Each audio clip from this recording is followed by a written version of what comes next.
It's big dog season, and you can't stay still because you want it. Mm-hmm. Talk that talk, George. You still scraping your plate because you're hungry. Mm-hmm. Talk that talk.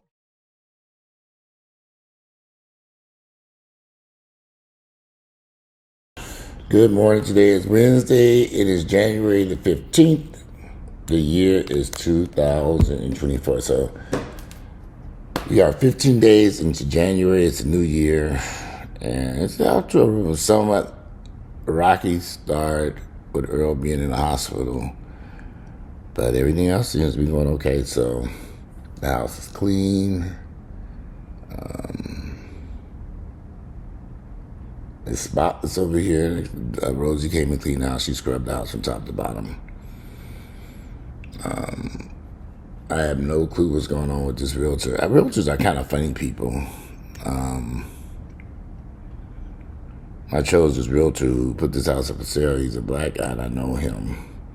And he's just doing too much. And what I mean by that is this house should have been listed and up for sale. And it's just a lot that I don't like about dealing with real estate agents. It's just a whole lot of drama that just really don't have to take place. Me just selling the house. Me not doing a real piece. He did stick a sign in the yard. That's about it. And I'm like, okay, is this thing on the computer yet? Oh, we didn't put the pictures. You have pictures. I gave him pictures. Well, I'm waiting for the photographer to come take pictures. So anyway, enough of that bullshit. Just getting this home properly listed. You know, we started this at the first of the year. It's now the 15th. And I'm just thinking, okay, when are you going to make this thing go live? But anyway, that's just my thoughts and opinion. But if the house sells, it sells. If it don't, it don't. But I do think we need to get it on the market so that people can to see it. Hold on a second. I forgot to take my little vitamins while I'm sitting here. So hold on, let me take my little vitamins while I'm sitting here thinking about it, because I sure will forget. I take these vitamins that I've been taking. I don't know if y'all can hear me. I'm coming. Hold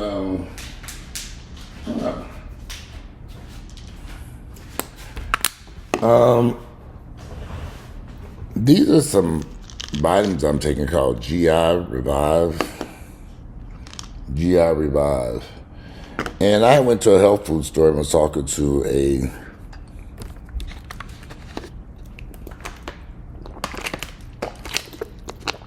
saleswoman in the store, and I was saying, hey, I'm always having these burps and hiccups and stuff. What is going on? You know, where is this coming from?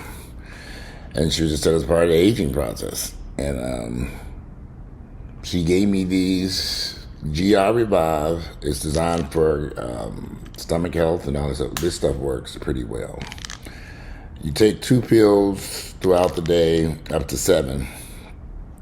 And it's basically just some herbs and vitamins. Y'all know this shit is. I don't know if y'all can even read what's in there. It's just nothing spectacular. But however, the reason why I'm showing this product is because this is one of the few natural, herbal, whatever you want to call it, that seems to work. You know, as I've been taking it over the past week, it has substantially changed the burping and belching that I suffered for, I don't know for how long. It works. She said should eliminate it, you know. So I do find myself, I'm going to the bathroom a little bit more frequently, which is good. Ain't nothing wrong with going to the bathroom. And also, for some reason, and I'm not sure why, this thing has killed my appetite. You know, I'm always eating. I'm not that hungry on this. I don't know what it is about this product. GI Revive, anybody can Google it. There's a company called designsforhealth.com that sells it. Designsforhealth.com, if y'all can read it. Designsforhealth.com. I bought it at the health food store on North Druid Hills. It's just a dietary supplement. But it has killed my appetite, so I'm not really eating as much. I'm eating breakfast, lunch, and dinner, just not a lot of food, so, and it seems to have helped with alleviate some of them gastro problems I was having, belching and burping. All right, enough of that. Back to Earl. Earl is doing stable. Earl's stable. He's not doing better. I mean, some days are good, and some days it's like, okay, I thought he was getting better. And it was like, the past few days they have been weighing whether to remove Earl from the vent that's in his mouth. It's a ventilator that's going through his mouth. Because he's not strong enough, they were trying to remove him from it. They were trying to do tests to see if he was ready to be removed. And because he's just not strong enough, they're going to do the vent here now. They're going to move that to a track. They didn't have a choice. I mean, it was just we getting close to those days where I know he doesn't like that in his throat. He's got to get stronger. And he's got to get better. And so many issues going on. And then they want to give him some medicine by mouth, and they can't do that with that thing in his throat. There's some oral medication that they want to give to him that should help things to improve. So with that said, decision was made yesterday. You're looking at a room. This was not a decision that anyone took lightly. We're in a room with 10, 15 people, all types of doctors and nurses and doctors. I mean, it's a lot going on in this hospital, and everybody's trying to just make a decision. Because there are other decisions that need to be made too. But this right now was most important is proceeding forward. Are they going to take him off the vent and see if he can breathe on his own, or does he need more time on the ventilation system? The concern was he wouldn't be able to breathe on his own. His muscles would not contract enough, and saliva and stuff would enter into his lungs and create other health issues. So, unfortunately, we're moving on to the next issue because they're going to do that trek today. So, I don't know. It is what it is. But other than that, which will take place today, I'm trying to weigh. I also wanted just to make a comment about those wildfires in California. I think a lot of people probably don't understand that a lot of those homes that were built in Los Angeles and in mountains and canyons and hills, and people say, well, they've been there for 50, 60 years. Those houses were still built in areas that they should not have built those houses in. I don't care if they have been there that long. And as we move forward, a lot of people are going to attempt or try to rebuild those houses. Unfortunately, or fortunately, for California has some laws in place now. Some homes will not be allowed to be rebuilt, period. A lot of homes that burned down along the Pacific Coast Highway, some of those houses were grandfathered in. And now that those homes have been burned down, those lots are unbuildable.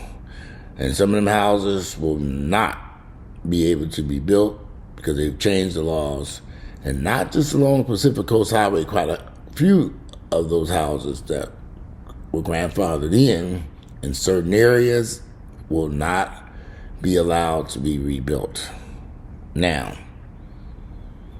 there's this concern about these insurance companies sweeping in there and dropping these people months ago. They didn't drop them last week and then the fire hit them. And people were dropped some time ago. They didn't renew their insurance policies because of the fire risk. The insurance companies, like I said, they're looking at this situation and say, okay, this is dangerous. And what's the purpose of insuring people? And dangers were inevitable. It's inevitable that these homes are at risk for fire. It's unfortunate that the insurance companies made the decision to say their ass versus, so this whole thought that rebuilding these houses is the right path is stupid. And if I owned a home that was in an area at high risk for fire, I don't care how long I've been here, do you think I want to rebuild that house again? And for those people who lost their insurance on the house and have no insurance, I understand. They have no insurance on those houses. None. They're not insured. A lot of those people are not going to get anything back from the state of California and FEMA. They might get a couple of dollars. It's unfortunate. I mean, I hate that this is happening, but to rebuild this again, I mean, you live. For people not to have known they were in an area for high risk of a fire, of a wildfire, destroying their homes, odd to me. They had to have known. There's no way that these people did not know that. It's no different than if you live on the coast of Florida and they say a hurricane is coming, or multiple hurricanes have swept through there and flooded and torn your house up, and you continue to rebuild. At some point, you have to throw in the towel and say, okay, this isn't working. Every time a hurricane sweep through here, my house water up to the rafters, up to the ceiling. Now I gotta gut it, fix it, and go back. Who wants to keep going through that? I wouldn't. Somebody made the comment, I thought you want to move to Florida. Yeah, but I do want to move to Florida, but I'm not moving into any home in any area where it's at risk of some flooding and disaster, and I gotta run. I mean, what'd be the point? There are some safe areas in Florida, inland. I wasn't even, well, first off, y'all know damn well my black ass can't afford no beachfront property in Florida, Los Angeles, California, but Georgia for that matter. Shit too expensive. And to be honest with you, because of what I have seen with these beachfront properties, unless it's a lake somewhere inland, the risk of disaster is just too high. Something you work so hard for and you lose everything in a damn house that has been flooded or knocked off its foundation. Now, I can't speak for those people in North Carolina, in that area where those floods came through there. I don't know anything about North Carolina. I don't know that that was a one-time event. That flooding never happened there before. But if you live someplace where you're constantly having floods and wildfires and natural calamities, and people say, oh, it happens everywhere. No, there are parts of the United States where shit don't happen. Guyana ain't no floods, hurricanes, wildfires, and earthquakes running through there, just poverty. You can live there. And Gary's still the same. Ain't no wildfire swept through there and destroyed nothing in Gary, Indiana. Ain't no flood, nothing. Them houses still standing there. As people continue to move south to places like Texas, Florida, parts of Louisiana, parts of Louisiana has exploded since over the past few years. People moving into Louisiana, knowing Louisiana is a high-risk state. You know, you probably don't, we don't hear much about Louisiana. They got some serious problems down in Louisiana with natural disasters down there, hurricanes, flooding, you know. So Texas, Louisiana, parts of Florida, parts of California, anything along the coast, east or west coast, where it's near water, is subject to disaster and death and calamity. I know people are living in these homes and places, and they may have lived there for years before something finally came and happened. But in certain areas, I've seen when here in Atlanta, for example, how can I say this? There have been homes that have flooded here in Atlanta And people have lived in these houses for years, and they all of a sudden flood, water up to the roof. In many cases, the city or state purchased those homes and said, okay, this house is not in a flood zone. You can't rebuild this. We're going to tear this down. And I know of plenty of places I can take you around Atlanta and show you used to be houses here. They tore them down. No houses are allowed to be built here no more. They made them in the parks. Plenty of houses all over the city of Atlanta. From inner city neighborhoods. There was a situation in Summerhill where these houses kept flooding down there, and they had to buy them houses. And one lady was fighting for years with them folks. I think y'all know what I'm talking about. In Summerhill. That's the inner city neighborhood. They had flooding going over there. And they had to buy out these two or three blocks of houses and demolish them because the water kept coming into that area, repeatedly flooding those houses. So they brought them out, and no houses could be built there. They tore them all down. Now it's a water. They made that area into a water something. They didn't have this problem 20, 30, 40 years ago, but in the last 10 years or 15 or 20 years, whenever this problem started, they realized that this area had become an area where water would congregate, would go to, and create floods. But they ain't just there. So there's multiple places from Buckhead to Midtown to Virginia Highlands. I don't even think people would understand that Piedmont Park has been on top of a water reservoir that used to flood. On the backside where they built, there used to be some businesses on the backside where they built this parking deck, and there was some restaurants and clubs and all this stuff. They tore all that shit down because it was flooding. Now it's just a big open space where you drive through it to get to the parking deck. I said, I remember all them clubs and stuff that were here, but they kept having flooding and all this shit going on. So, all over the United States, once people realize that because of changes in the weather, changes in global warming that some people deny exist, maybe because they've constructed more neighborhoods and homes, new construction has created problems in certain low-lying neighborhoods, and they get too much runoff. Those homes typically, after they flood, or the city comes out and they'll buy out. There was some townhouses they built along Buford Highway. I never forget this, years ago. It was these beautiful townhouses, and things flooded, man, up to the fucking roof. They came, bought the townhouses out, tore them down. And those things weren't too old either, because I remember that happened. When you lived in the city for a long time like me, you can kind of see things like this happening. You see it in the news. You kind of know the area, and you say, oh, I remember they built them damn things.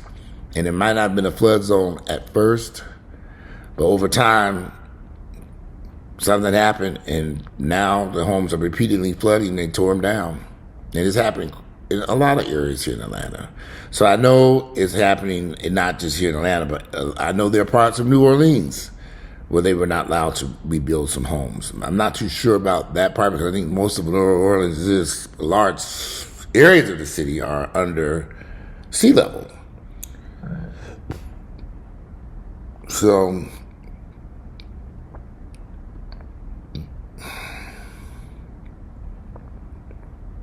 I guess the question would be, somebody made the comment box, anything can happen to your house where I live at now. Well, North Georgia isn't really known for wildfires sweeping through and burning down houses. There is no history of wildfires in North Georgia or South Georgia for that matter.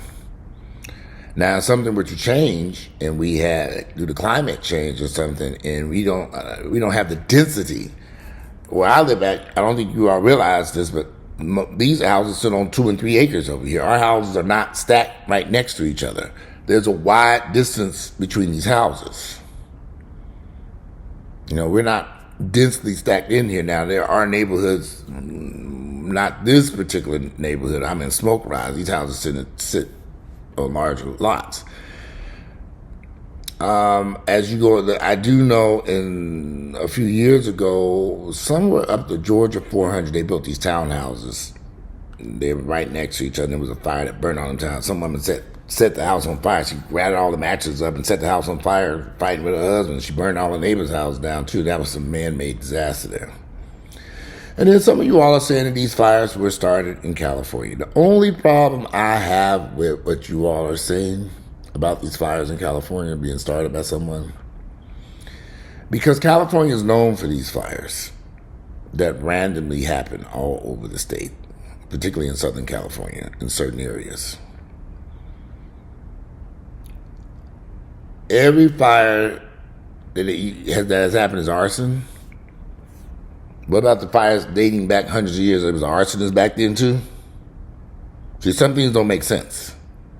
California, Southern California, is particularly known for having wildfires. This goes back centuries. So I'm willing to side with history versus there being a wild arsonist going around setting fires. History says this area is prone to wildfires. It could have been a lightning strike. Could have been a power line. Could have been any damn thing that started it. But the likelihood that an arsonist set this fire to the church, I don't buy that. Are they trying to take the land to do what with the land? What are they going to do with it? The Olympics are coming. The Olympics ain't coming way out there. Some of the stuff you all say, they make the Olympics coming to the city of downtown Los Angeles, which is where they normally put the Olympic venues. What are they going to put out there in Malibu and Palisades? What Olympic, they going to knock down neighborhoods and build a stadium so they can burn down too? Some kind of odd, but hey, only time will tell with these homes, will they be rebuilt? It's unfortunate, a lot of them houses are not going to be rebuilt, y'all. They're not going to be rebuilt. It's not possible. It ain't going to happen. A lot of land ain't going to be sold. A lot of houses are not going to be rebuilt. A lot of people are not going to be able to get building permits to rebuild their homes. Different codes, different changes. I know all them houses on Pacific Coast Highway. They said those things, they're not allowing those to be rebuilt. And that's the most expensive stuff. So not only are they going to allow those houses not to be rebuilt, but that land, what becomes of the land? Because them houses are not going to be rebuilt. They've already said it's ground. They've already made the decision years ago. Them houses should never been built on Pacific Coast Highway on the ocean like that. They said, and as they come down, no rebuilding. And anything could happen on Pacific Coast Highway, from tsunami to flooding to fire to earthquake. Didn't matter. You can't rebuild it. So we shall see if they stick to that, which I'm pretty sure they are. They realize, okay, we can't do this. Look at them houses. Look at the catastrophe. And they haven't got to how many people have died out there. They won't have that number for weeks. It's going to take some time to really truly know how many people died trying to get out there burning house. Again, me personally, if this neighborhood all of a sudden burned down to the ground and they say, well, it's a high risk, it can happen again, Mr. Hampton, I'm going to put this lot up for sale and get the hell on. I pay $700 a month for insurance for this house. $700 in the middle. There ain't nothing happening over here. I'm not in a flood zone, a fire zone, earthquake zone, nothing going on over on Stone Mountain. But I pay $700 a month for insurance for this house. Escrow. I was like, wow. So that's another reason I want to get the fuck up out of here. I have no desire to pay that much in insurance for this damn house. Let somebody else suffer with this damn house. This house. This house should never been purchased. Can I afford it? Yeah, but do I want to afford it? No. I'm bad enough of this. But anyway, my heart goes out to those people or anyone suffering through this when your home has been lost and you've put so much money and time into these houses and you paid for it, and a lot of these people are older. Like I said, a lot of these houses are not going to get rebuilt for a variety of reasons, mainly because they don't have no insurance. A lot of people don't have no insurance. A lot of people may not even have the will. Some people might just collect the check from the insurance company and move on. It'd be very interesting to see how many of those houses get rebuilt ever. A lot of houses just not going to get rebuilt. Or it could be decades before people move back into those areas. But the question keeps coming to my mind is, do you really want to live in an area where you're at risk for a fire like this. I don't care if you have been there 10, 20, 30, 40, 50, 60 years. Times have changed. Things are changing here. Do you really want to, and the risk is getting greater and more dangerous. That's why the insurance companies like, they doing their homework. Oh, shit. Girl, you see this? Them how they in danger. These houses at risk for fire. How many? All of them? Girl, you sure about that? Let me go again. Fire! Run them numbers again. They probably was all weeks running them numbers, and they said, okay, this computer here, we're using AI, artificial intelligence. Our AI now has told us this shit is at risk to burn the fuck down. All of it. Every last one of them. For miles. So them folks in the insurance company like, well, what should we do? And Charlie just said, okay, we're not renewing these policies. As these policies are up for renewal, we done. So don't you find it odd that when these people's policies were not renewed, they couldn't find insurance nowhere else? Nobody would insure this property. You see why, don't you? Look what happened. Artificial intelligence was more intelligent than human intelligence. The computer said, no way. Now humans are saying, oh, we can do it, insure it, and build it. And the computer said, oh no, you're not overriding this one, honey. The computer said no. That's what made the determining factor of how the policies got dropped. The risk was just too high. And then we see what happened. Right or wrong, man, it's not for me to decide. It was a business decision, unfortunately. But the fact that they were not able to find insurance nowhere else, because everybody's computer saying the same thing, fire! Everybody, fire! Oh, shit. They on the phone, okay, what's your address? Okay, let me put it in there. What's your zip code? Fire! Oh, shit, man, I'm about to call you back. I think we got trouble here with something going on with my laptop. I'll call you right back. They're trying to get, they're on the phone, somebody trying to insure their house. And the computer picks up bright fire! Oh, shit, the person dropped it down. Probably had to take the honor. My computer said fire. I mean, what the fuck is this? I ain't never seen this shit before. Man, we cannot insure your house policy at this time. I can't find no insurance. I bet. Yeah, well, according to this computer, now I'm sitting here typing all your information in. It said fire, so I don't think you're gonna be able to find no insurance. Not right now, baby. All right, you have a good day. Okay, well, you can't find no insurance. Now, think about it. We all have had homeowners insurance, renters insurance, car insurance. We've all had insurance of some type. And here you are dealing with a company. Everywhere you call, they like, no, can't do this, honey. One lady said she searched for 8 weeks. 8, 9 weeks, 10 weeks, whatever. After insurance policy was not renewed, she kept trying to get insurance on that house, calling everybody in America. Nobody would insure it. And she finally got a company. I'm going to try to see if I can find that video. She finally found a company that gave her a policy. And she paid it in full. Oh, Lord, paid it in full. That's done. Then a little while later, they contacted her back and said, oh, man, we canceled this policy. Here's your money back. Why? What's going on? Why won't you insure? Fire! Okay, bitch, don't you get it, fire, honey? Now, none of these people knew they were at risk for fires. I don't find it. Nobody warned them. We cannot insure your home because of the risk for fire. Okay. Nobody told these people that? Nobody? You got thousands of people who say, we lost our insurance policy. Why did they drop their policy? They didn't give you a reason. No, you couldn't get other insurance policies. And nobody knew the reasons why? I find that rather strange. That all those smart, intelligent people in California who lost their insurance policy and couldn't get another insurance policy did not know they were at high risk for fire. Nobody told these people that. This is all shocked people. We didn't know how this could happen. Really? Okay. Well, I don't know.